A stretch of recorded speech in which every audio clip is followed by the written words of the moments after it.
하루 5분만 투자해도 수명이 7년 늘어날 수 있다면 어떨까요? 스트레스와 자율신경 관리는 우리의 수명을 늘리고 또 반대로 줄일 수가 있습니다. 의사들도 잘 말해주지 않는 수명을 늘리는 길, 노화를 최대한 늦출 수 있는 방법까지 바로 알려드리도록 하겠습니다. 안녕하세요. 원케어 닥터 이찬영입니다. 오늘은 여러분의 일상 속에 숨어있는 보이지 않는 살인자에 대해 이야기해볼까 합니다. 바로 스트레스와 그로 인한 자율신경계 손상인데요. 이게 몸속의 질병을 자라나게 하는 원인이 됩니다. 많은 분들이 나는 스트레스는 잘 견딘다 라고 생각하시는데 충격적인 건 여러분들이 버티지 못할 때들을 몸은 정직하게 알고 있습니다. 근데 분명히 말씀드릴 것은 이건 예방도 가능하고 회복도 가능합니다. 오늘 이것을 방지하고 회복하는 가장 실용적인 방법들을 제가 알려드릴 테니 걱정하지 마시고 영상을 끝까지 봐주시면 좋겠습니다. 우리가 매일 느끼는 스트레스가 어떻게 우리 몸의 자동조절 시스템인 자율신경계를 변화시키고 그것이 결국 어떻게 질병으로 이어지는지 그 숨겨진 연결고리를 쉽게 풀어보겠습니다. 먼저 우리 몸의 가장 중요한 시스템인 자율신경계에 대해 간단히 알아보겠습니다. 우리 몸에는 스스로 조절되는 놀라운 시스템이 있습니다. 여러분은 평소에 심장이 뛰는 거, 숨 쉬는 거, 음식을 소화시키는 걸 의식하며 하시나요? 그냥 자동으로 되고 있죠? 이게 자율신경계의 역할입니다. 의식적으로 통제하지 않아도 인체 장기를 조율해서 살아갈 수 있도록 조절을 해줍니다. 자율신경계는 크게 두 가지 부분으로 나뉩니다. 교감신경계와 부교감신경계로 나뉘는데 교감신경계는 우리의 액션 시스템입니다. 위기 상황에서 싸우거나 도망가거나 위기 상황을 대처하는 신경계고, 그래서 스트레스를 느끼면 활성화돼서 심박수와 혈압을 올리고 에너지를 빠르게 사용할 수 있게 준비시키는 역할을 합니다. 이제 반대로 부교감신경은 우리의 휴식 시스템입니다. 언제나 긴장 상태로 살 수는 없잖아요. 그래서 우리의 휴식과 소화를 담당해서 교감신경이 작동할 필요가 없을 때 몸을 진정시키고 에너지를 비축하고 저장하고 또 소화를 돕고 회복을 촉진하는 역할을 합니다. 우리가 건강한 상태일 때는 이 두 시스템이 희소처럼 균형을 이루면서 상황에 맞게 전환이 됩니다. 아침에 일어날 때는 활동을 해야 되니까 교감신경이 우세하게 활성화가 되고, 저녁에는 보통 휴식을 취하고 잠을 자야 되니까 부교감신경이 우세하게 작동하는 시기입니다. 그런데 일상을 살면서 지속적인 스트레스를 받을 때 이 균형이 깨져버립니다. 우리는 어쩌면 인류 역사상 처음으로 신체적 위험보다도 정신적 스트레스를 훨씬 더 많이 받는 시대를 살고 있습니다.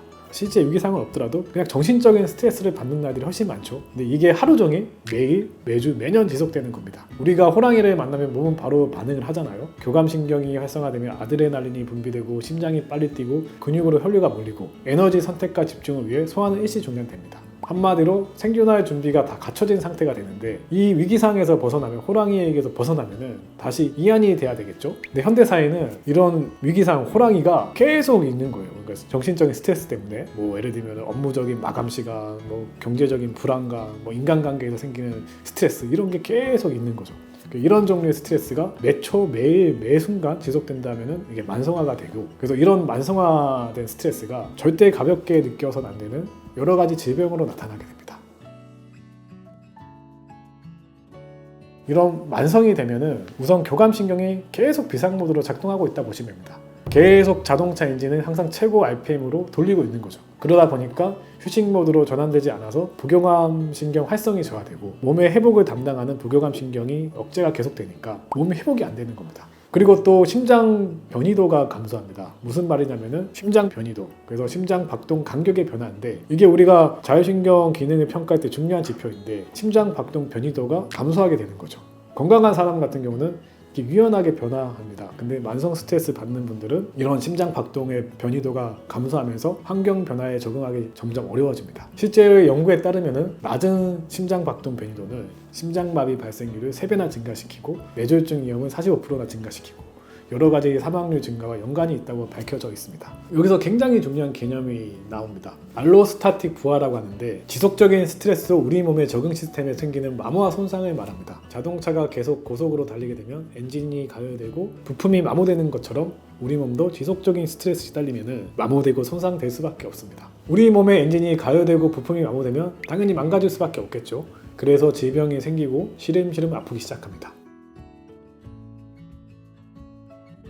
교감신경이 만성으로 활성화되면 심장에 계속 부담을 주니까 심혈관계 질환이 우선 생기게 됩니다. 연구에 따르면 심장질환 발병 위험을 최대 40%까지도 높일 수 있다고 합니다. 그리고 면역계에도 분명히 영향이 갑니다.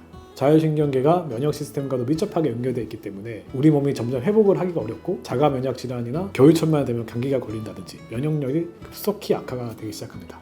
그리고 소화기 질환도 생길 수 있는데 우리 장은 제2의 뇌라고도 불리고 우리 건강 상태에 지배적인 영향을 미치기도 하는데 이런 만성적인 스트레스, 자율신경 기능 저하가 장내 미생물 균형이 깨지면서 전반적인 건강에 악영향을 끼칩니다. 대사성 질환도 일으키는데 스트레스를 받아서 살이 찌는 분들이 계시죠. 그냥 스트레스를 먹는 걸로 풀어서 그런 게 아닙니다.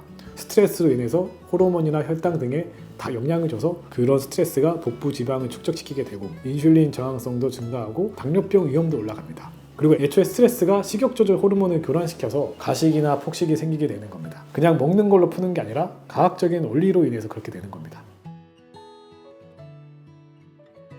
다행히도 이 스트레스로 인한 자율신경계 손상은 예방을 할 수가 있고 회복할 수 있습니다. 여기 과학적으로 입증된 몇 가지 방법을 좀 소개를 해드리겠습니다. 첫 번째는 4-8 슬로우 호흡법입니다. 호흡은 자율신경계에 영향을 미치는 가장 쉬운 방법이거든요. 그래서 느리게 4초간 횡격막을 이용해서 복부 호흡으로 천천히 들이마시고 또 느리게 8초간 천천히 숨을 내쉬는 겁니다. 이 호흡법을 하는 즉시 부교감 신경이 활성화가 되거든요. 그래서 이 호흡법을 하루 5에서 15분 정도 의식적으로 해도 아까 중요한 역할을 한다고 했던 심장 박동 변이도가 개선되는 효과가 있습니다. 그래서 이런 호흡법은 스트레스 상황에서 바로 사용해 볼 수 있는 좋은 방법이기 때문에 과도한 스트레스에 시달린다면 틈틈이 이 호흡법을 한번 해보시기를 강력하게 추천드립니다. 두 번째는 모두가 정말 많이 들어봤을 운동에 대한 이야기입니다.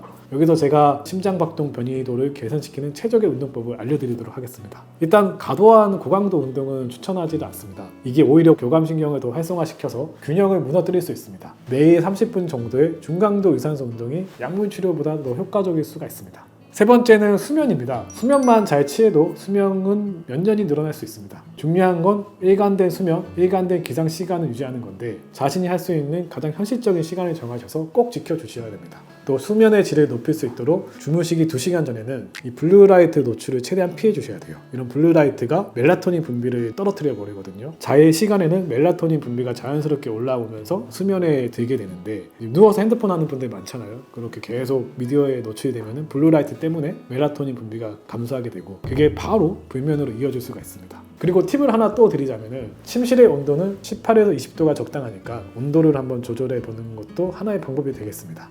마지막으로 최적의 영양소를 섭취하는 겁니다. 오메가3 지방산 같은 경우는 염증을 감소시키고 심장 박동 변이도를 개선시킵니다. 그리고 마그네슘은 긴장되었던 근육을 이완시키고 부교감 신경의 활성화를 돕고 비타민C, 글루타치온 같은 항산화 물질은 스트레스로 인한 산화 손상으로부터 보호해주는 역할을 해줍니다.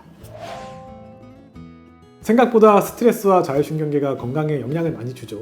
그리고 생각보다 병원을 가지 않고 생활 속에서 개선시킬 수 있는 실천 가능한 방법들도 많습니다. 자율신경계는 전반적인 건강의 핵심 요소이기 때문에 스트레스 관리는 단순한 웰빙의 문제가 아니라 질병 예방의 중요한 전략입니다. 자율신경계 회복력도 상당히 강해서 일상 속에서 개선하려는 노력만 해주시면 금방 회복하는 데 도움이 많이 될 겁니다. 그리고 이러한 노력에도 자율신경 기능 저하가 해결되지 않아 힘드신다면 저희 서울 온케어만의 자율신경 회복을 위한 특별한 치료가 있으니 언제든지 편하게 문의해 주시고 내원해 주세요. 이 영상이 도움이 되셨다면 좋아요와 구독을 부탁드립니다. 또한 여러분의 스트레스 관리 방법이나 질문이 있으시다면 댓글로 남겨주세요.